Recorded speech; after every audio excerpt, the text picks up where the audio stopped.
नमस्ते गाइस, मैं हूं संदीप पंचाल। मैं हूं किंजल पंचाल। तो स्वागत है हमारे चैनल हेल्पिंग पीपल ब्लॉग्स में। एक्चुअली मैंने नाम इसलिए रखा है क्योंकि हम दोनों ने ऐसा सोचा है कि जो लोग टैलेंटेड है उनको आगे लाने के लिए हमसे जितनी हेल्प हो सकती है हम उतनी हेल्प कर सके। एक्चुअली बहुत सारे लोग हैं जो मिडिल क्लास से आते हैं, तो उस वजह से उनका जो टैलेंट है वो छुप के रह जाता है। तो ये चीज़ पब्लिक में दिखे इसलिए हम लोग ने चैनल खोला है और हमसे जितनी बनेगी उतनी हम उनकी हेल्प करेंगे। एक्चुअली बहुत जन को जो सोशल मीडिया के बारे में पता नहीं, नॉलेज नहीं है उनको कि कैसे सोशल मीडिया पे इतना फेम कर सकते हैं। वैसे ही हमारे सामने एक आर्टिस्ट आ रहे हैं जिनका नाम है विजय भाई पंचाल। एक्चुअली उनको प्यार से उनको राजा हिंदुस्तानी बोलते हैं। बहुत सारी आवाज़ें निकालते हैं जो आज हम उनसे मिलाएंगे आपको। और गाइस, जैसे हम सपोर्ट करने के लिए आगे बढ़े वैसे आप भी इस चैनल को सब्सक्राइब करके सपोर्ट हमें भी करना, क्योंकि हम जब आगे आएंगे तो दूसरों को भी आगे सपोर्ट कर पाएंगे। तो गाइस, ये वीडियो को आप भी देखिए और शेयर करना। इस वीडियो को आप शेयर करोगे तभी इनको सपोर्ट मिलेगा। तो गाइस, हम जिससे मिलाना चाहते हैं उनका नाम है विजय भाई। प्यार से उनको राजा हिंदुस्तानी बोलते हैं। तो विजय भाई नमस्कार दोस्तों, मेरा नाम विजय पंचाल है और सब प्यार से मुझे राजा हिंदुस्तानी कहते हैं। और मैं सिंगिंग भी कर लेता हूँ, डांसर भी हूँ और गॉड गिफ्ट है मेरे को कि मैं 101 आवाज़ निकाल सकता हूँ, जैसे कि अपने बॉलीवुड ढॉलीवुड हीरो और विलन्स लोगों की आवाज़ जैसे। और एक गिफ्ट और भी है कि जो लेडीज़ आवाज़ होती है उसमें मैं 7 आवाज़ अलग अलग में गा भी सकता हूँ और मिमिक्री भी कर सकता हूँ। Thank you. बढ़िया। तो टाइम ज़रा वेस्ट नहीं करते, फटाफट इंटरव्यू चालू करेंगे। तो विजय भाई कैसे हो आप? बस ठीक है। तो आपका लॉकडाउन कैसा चल रहा है? बस अभी लॉकडाउन में तो घर पे रियाज कर रहे हैं, ऐसे प्रोग्राम सब बंद है। लेकिन अभी हम घर पे रियाज करते रहते हैं मिमिक्री सिंगिंग का। ओके। तो अभी प्रोग्राम बंद है तो मतलब उससे कुछ लाइफ में कुछ चेंजिंग? लाइफ में चेंजिंग बोलेंगे तो ऐसे लॉकडाउन में मतलब धंधे पानी में थोड़ा तकलीफ है, लेकिन एक इसमें जैसे कि बोलते हैं ना कि दुनिया में जो भी होता है उसमें उसके पीछे कुछ ना कुछ कल्याण छुपा हुआ होता है। तो लॉकडाउन के अंदर हम जैसे कलाकारों को 1-2-3 महीने में रियाज करने का टाइम मिला है और हम लोग फेसबुक इंस्टाग्राम में लाइव प्रोग्राम करके लोगों को मनोरंजन करवाया है और सबको ये संदेश भी दिया कि घर में रहो, सुरक्षित रहो। बहुत अच्छी सोच रखी आपने। तो गाइस देखो, इनकी इतनी अच्छी सोच, तो हमें भी यही अच्छी सोच रखनी है कि लॉकडाउन हुआ है तो वो भी अपने लिए हुआ है। तो इस लॉकडाउन को अपन को जितना फायदा उठा सकते हैं वो उठा भी सकते हैं। रहकर भी हम लोग जितना लोगों को एंटरटेन करना चाहते हैं कर दो। जैसे कि हमने प्रैंक चैनल भी हमने खुद लॉकडाउन के समय हम लोगों ने ये प्रैंक चैनल भी, और कभी किसी ने सोचा भी नहीं था, हम लोगों ने भी नहीं सोचा था कि कभी हम लोग बैठकर इस तरह से इंटरव्यू भी लेंगे। और आज हमारे सामने विजय भाई पंचाल बैठे हैं तो इंटरव्यू चालू करेंगे। तो विजय भाई, आपका नाम है विजय भाई, तो लोग आपको राजा हिंदुस्तानी क्यों बुलाते हैं? हाँ, ऐसे मेरा नाम विजय पंचाल है। और मैं एक आपको बात बताना चाहता हूँ कि अपने हिंदू धर्म के अंदर अपनी जो बुआ होती है वो अपना नाम रखती है। लेकिन मेरा मतलब राशि जो भी आया था वृषभ राशि, लेकिन मेरा नाम एक ब्राह्मण शिक्षक थे गुरुजी, उन्होंने रखा था नाम और बोला था कि इसके पैर में तकलीफ है, लेकिन मैं ऐसा नाम देता हूँ कि कहीं पे हार नहीं मानेगा। उसके जीवन के अंदर, इसकी ज़िंदगी के अंदर बहुत मुसीबतें आएगी लेकिन कभी हार नहीं मानेगा और ये सदैव विजय होगा, इसलिए मैं इसका नाम विजय रखता हूँ। लेकिन इस आर्टिस्ट फील्ड के अंदर बचपन से लेकर मेरे को जो इंटरेस्ट था इसमें मिमिक्री, सिंगिंग, डांसिंग, लेकिन इसमें क्या है कि थोड़ा टाइम ऐसा हुआ, मिनिमम 15-16 साल हो गए। और नहीं, ऐसे समझो तो बहुत साल हो गए। राजा हिंदुस्तानी मूवी आई थी तभी मेरा, ऐसे बोल नहीं सकते लेकिन मेरा थोड़ा लव स्टोरी चालू था और ये मूवी मेरे को बहुत पसंद थी, उसके गाने भी बहुत पसंद थे, मैं गाते भी था। और उस टाइम मैंने अपना फेसबुक में राजा हिंदुस्तानी नाम लिखा था और धीरे धीरे मेरी एडवर्टाइज होती गई और सब लोग मुझे प्यार करने लगे और यही नाम से पुकारने लगे। तब से जाके मेरे को सब राजा हिंदुस्तानी कह के बुलाते हैं। बहुत अच्छी बात है। आपका जन्म और आपका गांव? मेरा जन्म हुआ था अपना जो उत्तर गुजरात में सिद्धपुर है, तो सिद्धपुर हमारा तालुका है और डिस्ट्रिक्ट महसाना था, अभी पाटन है। और हमारा गांव है वर्सीला गांव, विलेज का नाम वर्सीला, उधर मेरा जन्म हुआ था। और कभी जन्म हुआ था? जन्म मेरा हुआ था 16/3/1978 में। 1978। आपने कौन सी उम्र में गाना शुरू किया है और मिमिक्री स्टार्ट करी है? ऐसे बचपन से मेरे को जो गाने का है, तो जो अपने हिंदी फिल्में थी वो गाने में सुनता था। मेरे पिताजी को भी, माताजी को, सबको फिल्मों का बहुत शौक था। और ये लोग रेडियो में टेप में बजाते थे। तभी हमारे घर पे टीवी नहीं था, लेकिन ये सब सुनता था, मैं डांस करता था। और फिर स्कूल की मैं तीसरी या चौथी कक्षा में था, मैं फोर्थ में, तभी हमारी मतलब जो टीचर थी उन्होंने बताया कि जो लड़का पूरा सॉन्ग गाएगा उसको हम 20 में से 20 मार्क्स देंगे। तो तभी मेरे को ऐसा लगा देखते अभी क्या करते हैं, तो मैंने एक गाना, अभी मेरे को याद नहीं है, लेकिन वो गाना मैंने पूरा गाया था और मेरे को 20 में से 19 दिया था। और मेरे को तब तक मतलब उसमें गाने में इतना दिलचस्पी नहीं था मेरा। लेकिन जब मैं 9th में आया, मिनिमम 1992 में, तभी मेरा एक दोस्त है पंचाल समाज का, काकोसी गांव का, गोपाल पंचाल, उसने मेरे को बताया कि विजय तेरे आवाज़ में कुछ दम है और तेरी आवाज़ बहुत अच्छी है, सुरीली है। तो स्कूल में जो बच्चे लोग गाते हैं तो तुम एक काम करो ना, तुम भी जब प्रार्थना पूरी हो जाए स्कूल की तो तुम गाना गाओ। तब मैंने जाके गुजराती भजन गाया था, मेरू तो डगे मन ना डगे, वो गुजराती गाना मैंने गाया था और सबने ताली बजाई। और तब से मेरे को मतलब अंदर से ऐसी फीलिंग्स हुई, हाँ मेरे को फीलिंग्स हो गई कि मैं ये इससे ज़्यादा करूँ कुछ। फिर एक गाना गाया, 2 गाना गाया, भजन सीखा, हिंदी सॉन्ग गाया। तब से जाके धीरे धीरे करते 98 में मैंने प्रोग्राम शुरू किया और सिंगिंग कर रहा था। और धीरे धीरे मतलब एक टाइम ऐसा था कि मेरे पिताजी और मेरे बड़े भाई जब राजकुमार की मूवी आई थी मरते दम तक, ये मूवी देख के आए। और वो मेरे को मेरा भाई, बड़ा भाई बता रहा था कि हम ये मूवी देख के आए, उसमें राजकुमार था, ओमपुरी था, शक्ति कपूर था। तो मेरे को भी हुआ कि मैं भी देखूं और मैं रोने लगा और जिद की कि मेरे को ये मूवी देखनी है, मेरे को क्यों नहीं दिखाई। और फिर पिताजी ने, हाँ मेरे को क्यों नहीं लेके गए।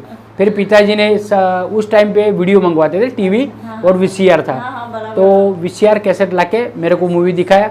तब जाके मैंने राजकुमार को ज़्यादा देखा और उनकी स्टाइल, जैसे कि वो राजकुमार उनका नाम था, लेकिन उनकी स्टाइल राजकुमार जैसी, बोलने की स्पीच राजकुमार जैसी, हाल चाल ढाल सब राजकुमार जैसा।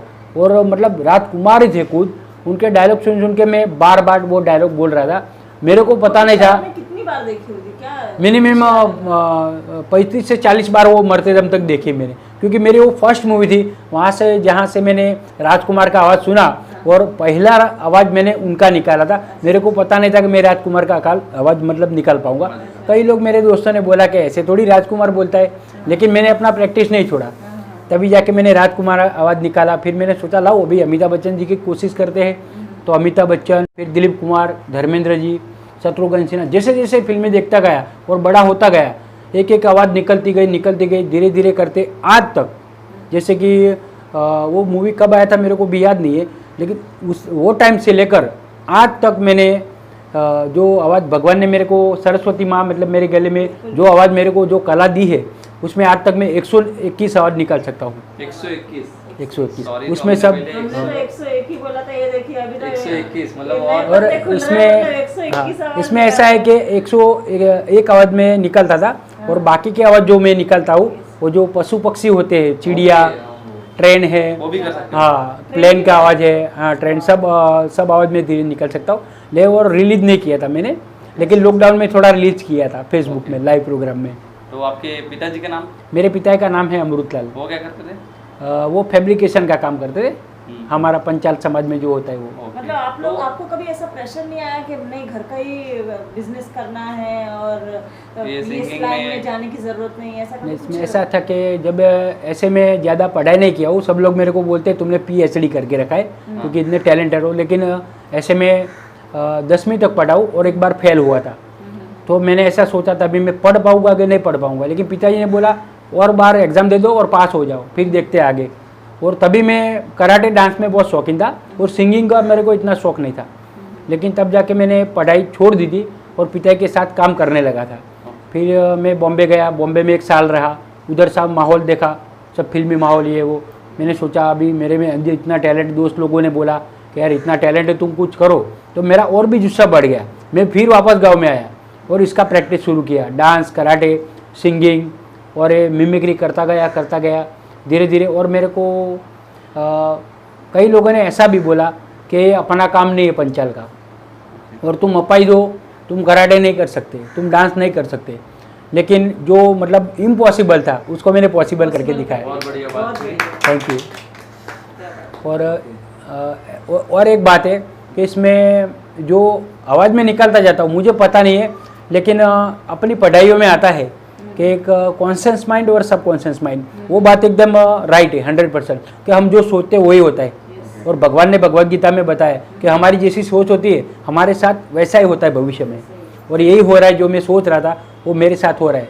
आपको मतलब किसी ने आपको इंस्पायर किया रहेगा कि इसके लिए कि आपको ये ज्वाइन करना चाहिए, या उनका नाम वगैरह कुछ बता सकते हो आप? ऐसे मेरे को कई लोगों ने, हमारे एक दादाजी थे, उन्होंने बोला था कि आपकी मुलाकात हम महेश नरेश से करवाएंगे, जो हमारे गांव में मतलब इलेक्शन के टाइम पे आते थे। तो उन्होंने बताया था कि इनसे मुलाकात करवाएंगे तो तुम आगे बढ़ोगे, ऐसा बहुत लोगों ने मेरे को बताया था। लेकिन वो मतलब टच नहीं कर पाए थे, उनका मुलाकात नहीं हो पाई थी।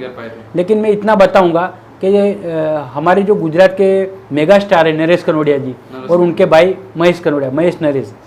हाँ, तो महेश अंकल जी को जब मैं सुनता था उनकी लेडीज आवाज़, तो मेरे को उनसे प्रेरणा मिली कि अगर ये अंकल निकाल सकते मैं ट्राई करता हूँ। और मैंने लेडीज आवाज़ निकालने का ट्राई किया था, और पहला आवाज़ में अपने गुजराती कलाकार दिवाली बेन भील करके, दमयंती बड़ाई, उन लोगों का आवाज़ निकालने का ट्राई किया था। धीरे धीरे प्रैक्टिस करता गया, तो ऐसे ऐसे 7 आवाज़ में लेडीज़ निकल पाया।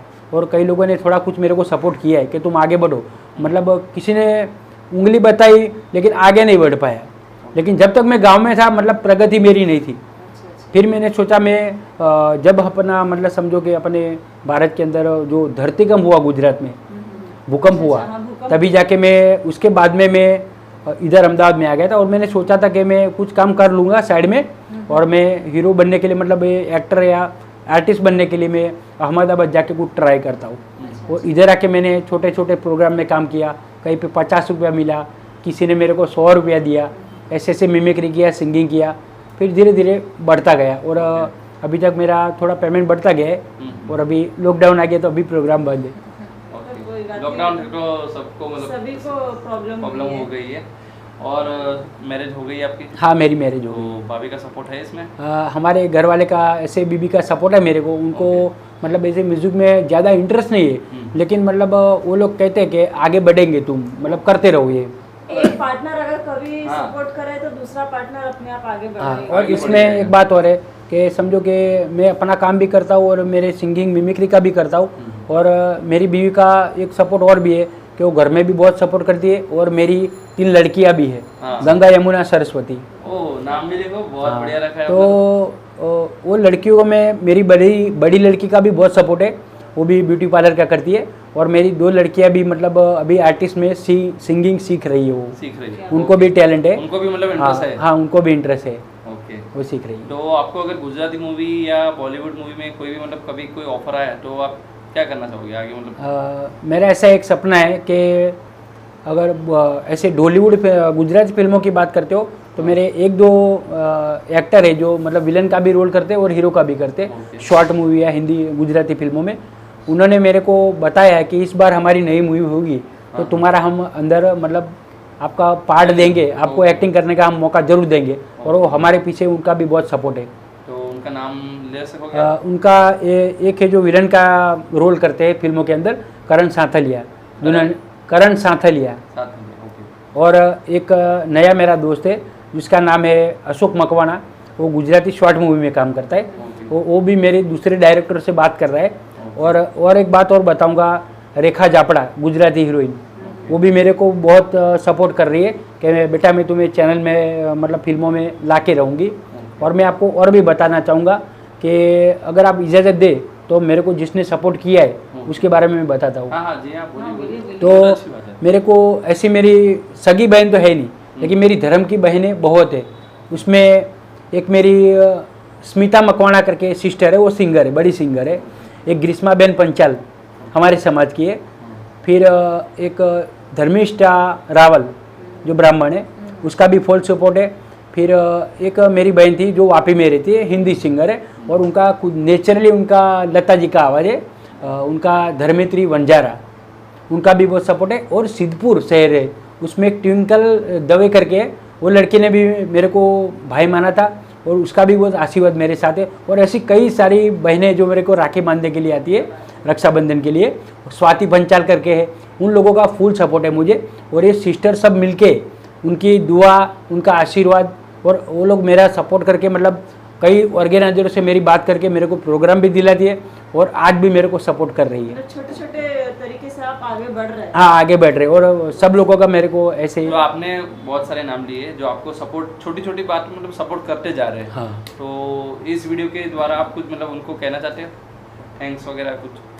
हाँ, मैं ज़रूर बताना चाहूँगा कि फर्स्ट मेरी जो धर्मेत्री बहन वंजारा है जो लता जी की आवाज़ में गाती है दीदी, और एक ट्विंकल बहन दवे जो सिद्धपुर में रहती है, फिर महसाना के अंदर स्मिता मकवाना, और फिर और एक स्वाति पंचाल और ग्रीष्मा बेन पंचाल, उनका भी फुल सपोर्ट है और उनके हर प्रोग्राम में मुझे वो ले जाती है, उनका फुल सपोर्ट है। मैं उन लोगों को दिल से धन्यवाद देता हूँ। उन लोगों ने मेरे को बहुत सपोर्ट भी किया है और मेरे को दुआ भी दी है, आशीर्वाद भी है और मेरे को राखी भी बांधते हैं और उनको मैं ज़िंदगी भर भूलने वाला ना हूँ। जब तक जिंदा हूँ और मेरे प्रोग्राम चलते रहेंगे और भी आगे में मेरी प्रगति होगी, मैं बड़ा कलाकार बनूंगा, तो सबसे पहले उनका मैं नाम लूँगा जिन जिन लोगों ने मेरे को सपोर्ट किया है। कि मेरे फैमिली मेम्बर तो मेरे को सपोर्ट करते ही है, लेकिन इस आर्टिस्ट फील्ड के अंदर उन लोगों ने मेरे को पकड़ के रखा है कि विजय राजा हिंदुस्तानी तुम हिलो मत, हम तुम्हारे साथ हैं, और मुझे सपोर्ट दे रहे। और आज भी मेरे को जैसे बोलते कि किसी का सपोर्ट मिल जाए, सीढ़ी एक एक पगथिया मतलब मिलता है तो आगे इंसान बढ़ सकता है, तो उन लोगों का मेरे को बहुत सपोर्ट है। तो भगवान उनको खुश रखे और मैं जितना आगे हूँ उनसे 4 गुना वो आगे बढ़े, ऐसी इस भाई की दुआ है। और ये आपके पैर में जो प्रॉब्लम है वो कब से अब और कैसे हुआ था? इसमें बचपन से है कि बाय बर्थ है कि उसके बाद में कभी कोई? ऐसा था कि जब मैं मेरा 1 साल हुआ था, मेरा जन्म के बाद 1 साल हुआ था मेरा, और 1 साल के बाद जो बच्चे डरते हैं ना, मतलब कोई आवाज़ आई है तो जो डर गया था तो बीमार हो गया था। तो मेरी मम्मी जी मुझे लेके दवाखाना गई थी, तो डॉक्टर ने इंजेक्शन दिया रहेगा, तो फिर 2-3 दिन के बाद मैं गिरने लगा था। फिर दूसरे डॉक्टर के पास गए तो उसने दूसरा इंजेक्शन दिया। तो मैं ऐसे डॉक्टर लोगों को मतलब ऐसा नहीं बोल रहा कि उनके हिसाब से इंजेक्शन से हुआ, लेकिन मतलब नस ब्लॉक हो गई और मेरे दोनों पैरों में प्रॉब्लम है। दोनों पैरों? हाँ, दोनों पैरों में प्रॉब्लम है। और मैं मतलब एकदम मेरा आधा शरीर ही था, ऐसा हो गया था, और मेरे दोनों पैर मतलब रस्सी जैसे हो गए थे, कुछ काम ही नहीं कर रहे थे। हाँ बिल्कुल। लेकिन तो भी आप अभी चल रहे हो? हाँ, लेकिन उसका भी एक मतलब रीज़न है कि मैं वो बताना चाहूँगा, क्योंकि मेरी लाइफ वहाँ से शुरू होती है। ऐसे कि गुजरात के अंदर मतलब पूरे इंडिया में ऐसे माता जी को सब मानते ही है। तो मेरे पिताजी मेरे को उठा के हमारे एक दादाजी के उधर लेके गए थे, उनके बड़े भाई के उधर। उनको जाके बताया था कि अपना जो विजय उसको ऐसा प्रॉब्लम हुआ है तो इसको क्या करेंगे, इसकी ज़िंदगी कैसे जाएगी। तब जाके वो हमारे दादाजी ने कुछ माता जी से कुछ प्रार्थना की थी और उन्होंने आशीर्वाद दिया था और कुछ मन्नत दी थी, और तब से जाके मैं मिनिमम 40 दिन के अंदर में मतलब अचानक खड़ा हो गया था और चलने का स्टार्ट किया था। तभी जाके उन्होंने बताया ये बड़ा होकर कुछ बनेगा, इसके पास माता जी साथ रहेगी, इसका आशीर्वाद साथ रहेगा, वो बड़ा होकर मतलब समझो कि अपना लोहे का काम न कर पाएगा, लेकिन ये कुछ तो बनेगा जिससे इसकी मतलब रोजी रोटी चलती रहेगी। वो माता जी भी आज भी मेरे साथ है और उनका आशीर्वाद भी मेरे साथ है, जिससे मैं इतना टैलेंटेड हूँ। तो आपके पैर में से प्रॉब्लम है तो भी आप स्टेज पर डांस कर लेते हो? हाँ, इसमें ऐसा है कि मैं जब छोटा था तभी जब वो अमिताभ बच्चन की कोई फिल्म आई थी, शायद शराबी फिल्म थी, उसमें एक गाना था, दे दे प्यार दे प्यार दे प्यार दे रे दे दे प्यार दे। मतलब ये गाना सुन के मेरे को अचानक एक ऐसा कुछ हुआ कि मैं डांस करूं, और मैंने डांस शुरू किया था। फिर धीरे धीरे धीरे बढ़ता गया, तो फिर गोविंदा जी की फिल्में देखी, उसमें मैंने ब्रेक डांस देखा, तो मेरे को ब्रेक डांस का शौक लग गया और मैं मतलब तब से जाके मैं ट्राई करता गया, थोड़ा एक्शन करता गया, उसका थोड़ा ट्रेनिंग लिया और ब्रेक डांस में सीख गया। और तब से जाके बचपन से मेरे को डांस का शौक था। मैंने लास्ट तक मतलब 2012 में स्टेज प्रोग्राम पे क्रेजी फॉर का सॉन्ग का डांस किया था, ऋतिक रोशन का। गाने और मिमिक्री के सिवा और क्या करते हो? मैं ऐसे सिंगिंग भी करता हूँ और मिमिक्री भी करता हूँ, और मुझे मतलब साइड में मेरा जॉब भी चालू है। मैं मतलब हाँ मैन्युफैक्चर मशीन में काम करता हूँ। ओके, मतलब फैब्रिकेशन लाइन में? हाँ, फैब्रिकेशन लाइन में। ठीक है। तो आप अगर अभी लाइन में हो, जो गाना भी गा रहे हो, आप मिमिक्री भी कर रहे हो, तो आपका क्या गोल क्या है आपका? मतलब मेरा फ्यूचर का जो गोल है, ऐसे बचपन से मैंने सोच के रखा कि मैं बड़ा आर्टिस्ट बनूं, और भारत के अंदर समझो कि विदेश इंटरनेशनल नहीं, लेकिन अपने भारत के अंदर तो मतलब थोड़ा अच्छा ऐसा नाम हो मेरा कि अच्छा है कि कुछ नया लेके आया है। तो मेरा ऐसे मैं सिंगिंग कर लेता हूँ और मेरे को कुदरती मतलब एक गॉड गिफ्ट से कि मैं 2 आवाज़ में गा सकता हूँ, लेडीज़ और जेंट्स, जैसे कि मुकेश जी और लता जी, तो दोनों के साथ में मतलब एक ही सॉन्ग डबल आवाज़ में गा सकता हूँ। लेकिन मेरा जो फ्यूचर का जो गोल है भविष्य का, वो मेरा गिनीज बुक के अंदर रिकॉर्ड तोड़ने का मेरा सपना है एक बचपन से, कि गिनीज बुक के अंदर मेरा नाम आना चाहिए कि सबसे ज़्यादा आवाज़ अगर दुनिया में निकल सकता है तो ये राजा हिंदुस्तानी निकलता है। बहुत बढ़िया, बहुत अच्छी बात है। Thank you. तो हमारी ऑडियंस को कुछ मतलब आपकी मिमिक्री करके बताओगे, मतलब कुछ अलग अलग आवाज़ निकल के हाँ, जो, sure। तो हमारे पहले है हमारे प्रिय नरेंद्र मोदी जी की, जो हमारे पीएम है, उनकी आवाज़ आप कुछ 2 बातें बोलोगे? हाँ, जैसे कि हमारे प्राइम मिनिस्टर मोदी जी बोलेंगे तो उनकी आवाज़ कैसी होती है, तो वॉइस ऑफ नरेंद्र मोदी। भाइयों बहनों, मैं अपने 135 करोड़ जनता को कहना चाहता हूँ, कोरोना की महामारी चालू है मित्रों, घर में रहना है, सुरक्षित रहना है, मुंह पे मास्क रखना है, नियमों का पालन करना है और हमारे देश को बचाना है। जय हिंद, जय भारत। Thank you. बढ़िया बढ़िया, बहुत बहुत बढ़िया। राजकुमार की, आपको राजकुमार ने, आपकी पहली मूवी आपने राजकुमार की देखी थी। फेवरेट हीरो का नाम तो बता दीजिए। ऐसे मेरे फेवरेट हीरो तो बहुत सारे हैं, आवाज़ तो मैं कई लोगों की निकालता हूँ, लेकिन मेरे फेवरेट हीरो 3 हैं। ऐसे तो बहुत लगे, लेकिन मैं मतलब सबसे ज़्यादा अगर मैंने मतलब उसके पीछे मतलब दिल लगाया तो हमारा फेवरेट हीरो है एक गोविंदा और अजय देवगन। क्या बात है। और हीरोइन में आप किसको पसंद करते हैं? हीरोइन में ऐसे तो बहुत सारी हीरोइन है, लेकिन बचपन से लेकर अगर मैंने मतलब ज़्यादा पसंद किया तो माधुरी दीक्षित को पसंद किया है। तो राजकुमार की आवाज़, हाँ, तो जैसे मैंने मरते दम तक मूवी देखी थी, लेकिन वो डायलॉग अभी मतलब मैं आपको नहीं सुना पा रहा हूँ, लेकिन जो उनकी एक और मूवी आई थी बहुत चली थी, तिरंगा, उसके अंदर जो उन्होंने डायलॉग बोला था वो डायलॉग मेरे को दिमाग में बैठ गया है और मैं कई बार स्टेज पे स्टार्टिंग वहाँ से करता हूँ, क्योंकि मैं अपना गुरु भी राजकुमार जी को मानता हूँ कि उनकी आवाज़ मैंने पहले सीखी थी, जहाँ भी जाता हूँ पहली आवाज़ उनकी निकालता हूँ।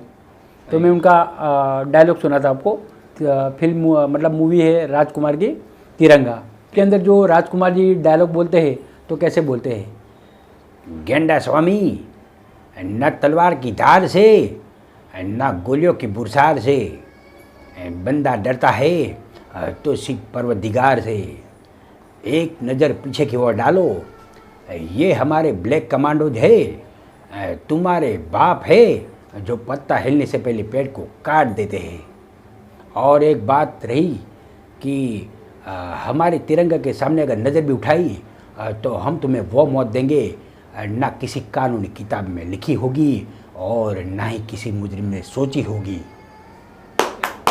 Thank you. क्या बात है, क्या बात है। नाना पाटेकर हो जाए, नाना पाटेकर। अब एक नाना पाटेकर हो जाए, क्योंकि वो मेरे फेवरेट है नाना पाटेकर। नाना पाटेकर उनकी बहुत सारी मूवियाँ मैंने देखी है, लेकिन उनका मतलब सबसे ज़्यादा अगर मुझे पसंद आई है उनकी मूवी तो क्रांतिवीर पसंद आई है। और वो जब लास्ट में मतलब उनका जो फांसी का जो सीन आता है और जो पब्लिक को वो सुनाते हैं, कुछ कहना चाहते हैं, तो इसी स्टाइल से मतलब वो डायलॉग बोलते हैं, आ गए साले मेरा मौत का तमाशा देखने, अभी ये मेरा भाई गले में फांसी का फंदा लटकाएगा, इतनी जुबान बाहर निकल आएगी 2 दिन रोएंगे साले, चुप हो जाएंगे। क्यों समझा रहा हो तुम सबको? अरे भूसा भर चुका है मेरी खोपड़ी में। वो कलम वाली बाई अपनी कलम से क्रांति लाना चाहती थी, काले वर्तमान को खत्म करना चाहती थी, कौन समझा उसकी बात को? मैं समझ गया, कुछ अच्छा करके जा रहा हूँ, लेकिन ये याद रखना एक दिन ये तुम्हारी खामोशी तुम्हारे बच्चों के लिए रोना बन जाएगी। Thank you.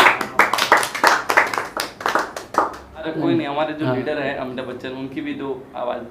हाँ, अमिताभ बच्चन भी मेरे को बहुत पसंद है, क्योंकि ऐसे तो उनके पास से भी मेरे को बहुत कुछ सीखने को मिला है कि उनकी 7 फिल्में मतलब फ्लॉप गई थी, लेकिन डायरेक्टर ने सोचा था कि ये लकड़े को फेंकने जैसा नहीं है, ये भविष्य में फर्नीचर बनेगा। और उनकी जो जंजीर मूवी आई तब जाके मतलब एक डायलॉग था, सामने प्राण आके कुर्सी में बैठ जाते और अमिताभ बच्चन लात मारते हैं कुर्सी को और बोलते गए, पुलिस थाना तुम्हारा बाप का घर नहीं, बिना इजाजत करके तुम इधर नहीं बैठ सकते। ये डायलॉग मैंने सुना और मतलब वहाँ से उनकी प्रगति हो गई, आज तक बिग बन के चल रहे फिल्मों में। तो उनकी आवाज़ में सुनाता हूँ कि वो जब अग्निपथ के अंदर डायलॉग बोलते हैं तो उनकी आवाज़ कैसे होती है? ओए, नाम विजय, बाप का नाम दीनानाथ, आई विजय दीनानाथ चौहान, आई। Thank you. ऐसे संजय दत्त का बहुत सारी मैंने मूवी देखा है, लेकिन उनका जो बहुत बढ़िया मतलब कॉमेडी फिल्म आई थी, उसको क्या, मुन्ना भाई MBBS। तो मुन्ना भाई MBBS के अंदर जब वो डायलॉग बोलते हैं तो उनका आवाज़ कैसा होता है? अबे सर्किट, मैं तेरे को एक बात बताता हूँ, ये साला प्रोफेसर अपनी बात क्यों नहीं सुन रहा? अगर कोई मरीज मर रहा है तो उसका फॉर्म भरना जरूरी है क्या? वो तू मेरे को बता। ऐसे अपने बॉलीवुड में विलन्स बहुत हो गए, लेकिन गुलशन कुमार ऐसा है, उनके मतलब उनका नहीं, उनकी क्या है, उनको बहुत सारी उन्होंने अलग अलग पिक्चरें करी हैं, हाँ, वैरायटी वाली पिक्चरें करी है उन्होंने, और वैरायटी वाले अलग अलग मूवी के अंदर मतलब उनका जो स्टाइल रहता है बोलने का, अलग मतलब सब फिल्मों में उनका स्टाइल अलग रहता है। तो दिल वाले के अंदर कुछ डायलॉग बोलते तो ऐसे बोलते हैं, अरे मैं तो स्वर्ग में जाकर सपना के साथ गाना गाऊंगा, गन्ना चूस के। ये गुजरात से बिलोंग करते हैं, इसलिए अभी कुछ गुजराती मूवी के एक्टर के भी बारे में बात करेंगे हम।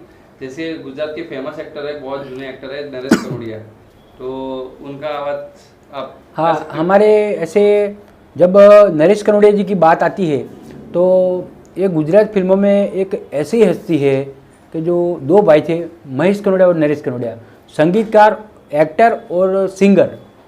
जो महेश कनोडिया जी भी 40 आवाज़ निकालते थे अलग अलग, मोहम्मद रफ़ी जी, लता जी, बहुत सारे आवाज़। और उनकी मतलब एक बचपन में मैंने मूवी देखी थी, मेरू मालन, गुजराती मूवी थी मेरू मालन, मतलब उसमें वो देख के उनकी आवाज़ भी मैं ट्राई कर रहा था तो उनका आवाज़ में निकाल पाता था, और उनके गाने सुन सुन के मैं सिंगर बना हूँ। ऐसे मैं गुजराती सिंगर ही हूँ, लेकिन थोड़ा टाइम हुआ जब से मैं हिंदी सॉन्ग भी गा रहा हूँ। तो अगर आप लोग जो प्रेक्षक मतलब जो लोग देख रहे हैं यहाँ पर और हमें सुन रहे हैं, तो मैं उनको बताना चाहूँगा कि कई लोग गुजराती भी होंगे, तो उनको पता है कि गुजरात में फिल्मों में कैसे डायलॉग बोलते हैं। तो मैं उनकी आवाज़ में डायलॉग आपको सुनाऊँगा, दो आवाज़ साथ में सुनाऊँगा, एक फिरोज ईरानी और नरेश कनोडिया। और तो समझो कि फिरोज ईरानी बोलते हैं तो कैसे बोलते हैं, और उनका जवाब नरेश कनोडिया जी कैसे देते हैं। तो voice of Firoz Irani and Naresh Kanodia. अरे बापो, माणकानो गातो ताणका जेवो, अने मालन तो मारी छे अने मारी ज रहेवानी, आ देवो केवो ए तो आखू गाम जाने छे। तब जाके नरेश कनोडिया जी जवाब देते हैं, ओए अरे कोनी मये अवश्य रूट गादी छे के मारी मालन ने हाथ लगावे, अरे मगद तारा टुकड़ा टुकड़ा करीने कूतरा ने खवराई दईश, राजमाता तमारा कूतराओं ने कहने के मारा मारक में आवे नहीं। Thank you very much. तो गाइस, हमारे जैसे बॉलीवुड मूवी में जॉनी लीवर को बहुत कॉमेडियन किंग बोलते हैं, वैसे ही हमारे गुजराती मूवी में भी एक किंग है और उनका नाम है रमेश मेहता। तो रमेश मेहता की भी मैं दो लाएंगे आपकी जुबान से सुना जाऊँगा। ये रमेश मेहता जी जैसे कि वो ऐसे कलाकार थे कि उनका नाम मतलब गुजराती फिल्म जब से मतलब शुरुआत हुई थी तभी जाके समझो कि उपेंद्र त्रिवेदी जी, अभिनय सम्राट बोलते हैं उनको, बहुत बड़े कलाकार। फिर नरेश कनोडिया जी आए थे, लेकिन सब भी मूवी के अंदर समय स्नेहलता जी आ रहे, जयश्री जी आ रहे, लेकिन सब मतलब जो पब्लिक लोग पिक्चर देखते थे, फिल्में देखते थे, उनको एक इंतजार रहता था कि मूवी आई तो इसमें रमेश मेहता तो होंगे ही। और जैसे ही रमेश मेहता जी की मतलब एंट्री होती थी, सब लोग बहुत खुश हो जाते थे। और उनकी मतलब वो जहाँ भी फिल्मों में दिखाए जाते थे तो समझो कि नदी के किनारे खड़े रहते हैं या पानी का कुआं रहता है उधर खड़े होते हैं, मतलब लड़कियाँ लोग जो पानी भरने के लिए आती है तो ऐसी स्टाइल होते हैं, ओह हो हो हो ये खोतो कया गमना गुरी, ऐसे मतलब डायलॉग बोलते थे और उनकी स्टाइल ऐसी थी। और जब भी जाके मतलब कुछ ना कुछ कॉमेडी, ऐसे उनके हाव भाव ऐसे थे वो के ओह हो ये सुनते ही सब लोग खुश हो जाते थे। उनका बहुत बड़ा डायलॉग है, लेकिन हम शॉर्ट में आपको सुनाते हैं। Thank you. जो हमारे गुजराती के अभी मतलब एक्टर है जिनका नाम है विक्रम ठाकुर, तो एक लास्ट दो लाइन सुना दीजिए विक्रम ठाकुर। अभी ऐसे मानेंगे तो पहले उपेंद्र त्रिवेदी जी थे, नरेश कनोडिया जी थे, फिर हमारे देश से जो है दादा परदेश जो गुजराती मूवी के अंदर हितेन कुमार आए, उसके बाद में जो हमारे गुजराती इंडस्ट्रीज में विक्रम ठाकुर है, वो बहुत बड़े अच्छे संगीतकार, सिंगर और एक्टर भी है। और मिनिमम 1-1.5 साल से उनकी आवाज़ में निकाल रहा हूँ, प्रैक्टिस किया और मेरे को आया था। तो उनका एक डायलॉग सुना था कि विक्रम ठाकुर जब गुजराती मूवी में डायलॉग बोलते हैं तो कैसे बोलते हैं? तो ઠાકોર તો ઘણા જ જોયા હશે, પણ આ વિક્રમ ઠાકોર આ જગતના અંદર દુનિયાની અંદર એક જ છે. અને યાદ રાખજે, ઠાકોરો કોઈ દિવસ કોઈને નડતા નથી, અને જે દિવસે નડે તો માર્કેટમાં કોઈ જડતા નથી. क्या बात है, क्या बात है। तो गाइस ये तो हो गई मिमिक्री की बातें, कुछ सॉन्ग भी हो जाए। जैसे कि मैं तो बोलूँगा पहले सॉन्ग तो बॉलीवुड के गाने चाहिए, क्योंकि इनकी आवाज़ बहुत अच्छी है गाइस। आप इनके फेसबुक पे जाके भी आप इनके गाने सुन सकते हैं। इनका फेसबुक आईडी जो है वो आप बता सकते हो? फेसबुक का क्या नाम? मेरा फेसबुक आईडी का नाम है राजा हिंदुस्तानी। ओके, तो राजा हिंदुस्तानी पेज पे जाके इनके गाना वगैरह सुन सकते हो आप। हिंदी गानों में सबसे ज़्यादा मतलब मेरा जो आवाज़ जिनसे मिलता है तो मुझे वो आवाज़ में मुकेश जी के गाने बहुत पसंद है। और मैं लता जी के भी गीत गाता हूँ, मतलब तो आपको मुकेश जी का 2-4 लाइन सुनाता हूँ। और उनका बचपन से मेरे को गाना बहुत पसंद था जो आपको सुना रहा हूँ मैं। दुनिया बनाने वाले क्या तेरे मन में समाई, काहे को दुनिया बनाई तूने, काहे को दुनिया बनाई। Thank you. तो आपको ही मतलब कोई आप बोल रहे थे कि आप फीमेल की आवाज़ में भी गा सकते हो, तो कोई हाँ। ऐसा ही कोई फीमेल की कोई फीमेल की आवाज़ में मैं गा सकता हूँ, तो मैं आपको 2-4 लाइन फीमेल और मेल दोनों की आवाज़ में सुनाता हूँ। बहुत तेरे तेरे बोल कोई सुनना ले कोई सुनना ले, सेज से कलियां चुनना ले कोई चुनना ले। हमको किसी का डर नहीं, कोई जोर जवानी पर नहीं। धीरे धीरे बोल कोई सुनना ले कोई सुनना ले। Thank you. इंटरव्यू खत्म होने वाला है, तो उससे पहले स्टार्ट कर देते हैं रैपिड फायर। रैपिड फायर में आपको फटाफट आंसर देने हैं। जो कुछ भी मैं आपको क्वेश्चन करूंगी उसका आपको फटाफट आंसर देना है। सोचना नहीं आपको, उसको हाँ। आपको सोचने का मौका नहीं मिलेगा, बरोबर। इसको आपको फटाफट जवाब देने पड़ेगी। कोरोना, जहरीला virus, music is my life, और वाइफ मेरा फ्रेंड्स, गोल भविष्य का गिनीज बुक में record, my life is my music. बढ़िया, बहुत अच्छा किया, बहुत अच्छे जवाब दिए उन्होंने। Thank you। इंटरव्यू खत्म हो गया है, लेकिन ये बहुत सारा हम लोगों को एक प्रेरणा जैसी रहेगी हम लोगों के लिए, और आप लोगों को भी प्रेरणा मिले, इसलिए एक गाना सुनना चाहेंगे, एक एंड आपके साथ, आपके जो दूसरों को भी इंस्पायर करे, ऐसा एक कोई गाना हो जाए। तो मैं इतना एक गाना आपको सुनाता हूँ कि मुकेश जी वो गाना गाते हैं, मेरी तमन्नाओं की तकदीर तुम संवार दो, प्यासी है जिंदगी और मुझे प्यार दो, और मुझे प्यार दो। Thank you. ये इंटरव्यू करने का एक यही मकसद था, जो हमारे आसपास जो लोग रहते हैं वो बहुत ही इतने टैलेंटेड होते हैं, लेकिन हम लोग उनको पहचान नहीं पाते हैं। तो इसके द्वारा अगर वो लोगों का थोड़ा सा भी टैलेंट आप लोगों के सामने आ पाए, आप उनको पहचान पाए और पहले से ज़्यादा प्यार दें, हम लोगों की यही आपके साथ शुभकामनाएं हैं कि आप अपने जीवन में आगे बढ़ें और आगे बढ़ते जाएं, और जो भी आपने अपने जीवन में एक सक्सेस का गोल रखा है उसको आप कंप्लीट करें और बहुत बहुत आगे बढ़ें। Thank you. धन्यवाद। तो गाइस, ये अगर हम सपोर्ट कर सकते हैं तो आप क्यों नहीं कर सकते हो? जो मिडिल क्लास से आ रहे हैं वो उनको आगे आने के लिए सपोर्ट नहीं करते। तो गाइस, ये वीडियो को ज़्यादा से ज़्यादा शेयर करो ताकि ये जल्द से जल्द इनका मतलब कुछ अच्छा रिस्पांस मिले इन्हें। तो गाइस, इनका जो फेसबुक पेज है राजा हिंदुस्तानी, उस पर भी जाके इनको फॉलो करिए और इनके गाना सुनिए। इसके सॉन्ग वगैरह जो मिमिक्री की है उन्होंने बहुत सारे कुछ है, और इनके प्रोग्राम में अगर किसी को भी अगर जो अहमदाबाद में या मुंबई में वगैरह कोई प्रोग्राम हो तो अगर कोई कॉल बोला है तो जा सकते हो आप? हाँ, जा सकते। कॉन्टेक्ट करना हो इनका तो मैं नीचे डिस्क्रिप्शन में मेरी इंस्टाग्राम आईडी तो आती रहेगी, आप उस पर आप मुझे मैसेज कर सकते हो, कांटेक्ट कर सकते हो। कांटेक्ट करके आप इनको बुला सकते हो प्रोग्राम में, क्योंकि बड़े बड़े प्रोग्राम में भी जाते हैं और प्रोग्राम करते हैं। तो गाइस, ऐसे ही इनको सपोर्ट करिए और आगे बढ़ने के लिए प्रोत्साहित करें। तो गाइस ये वीडियो को अब हम एंड करते हैं। ये वीडियो को नया चैनल है तो प्लीज़ इसको सब्सक्राइब करना चैनल को जिसने सब्सक्राइब ना किया हो, और ये वीडियो को ज़्यादा से ज़्यादा शेयर करो, और वीडियो लाइक तो बनती है। तो मिलते हैं नेक्स्ट वीडियो में और नए कलाकार के साथ। जय थैंक यू, हिंद। धन्यवाद।